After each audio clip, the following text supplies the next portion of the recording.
This is not about Jodi. This case is not about Jodi. This case is not about Jodi's family. This case is about Travis Alexander. I want to see them go in there, take a vote, look over that, and just death right now, and that's it. So I wouldn't be surprised if it was done by Friday. I want to see death. I want to see the death penalty. I want her to be sentenced to death. If anybody deserves the death penalty, it is JodiArias. So most of the people who've been watching the JodiArias case from inside the courtroom, they all pretty much want the death penalty. Her life is now in the hands of the jury. Mike Watkis joining us live tonight outside of the courthouse with the very latest from the trial today. Mike? Yeah, Brandon, after 5 very long, often agonizing months, it is now in the hands of the jury. JodiArias' penalty phase retrial wrapping up this morning with defense attorney Kurt Nurmi making one last-ditch plea for mercy.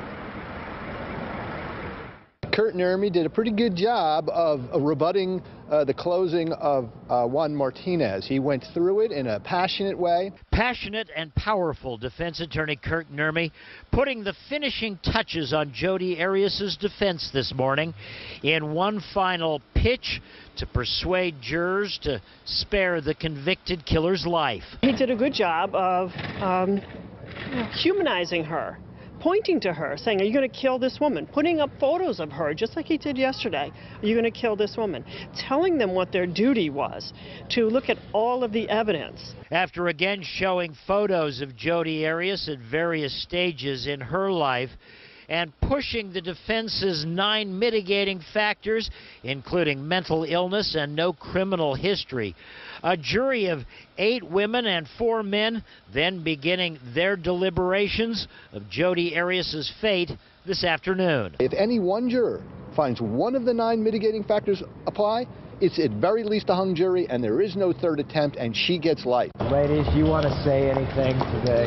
No. Members of Travis Alexander's family in court throughout the marathon retrial and not commenting on their way out today as the waiting game begins. This costs the county, the taxpayers, a lot of money. I would not be surprised if this is a deadlock jury or a live verdict. I just don't see 12 jurors voting for death. This case was all about the defense, that Kurt Nurmi came in fitter, trimmer, a new haircut, seemed to be much more aggressive in this whole trial, and I think this was the defense's trial, and I think that because of that, they're going to win.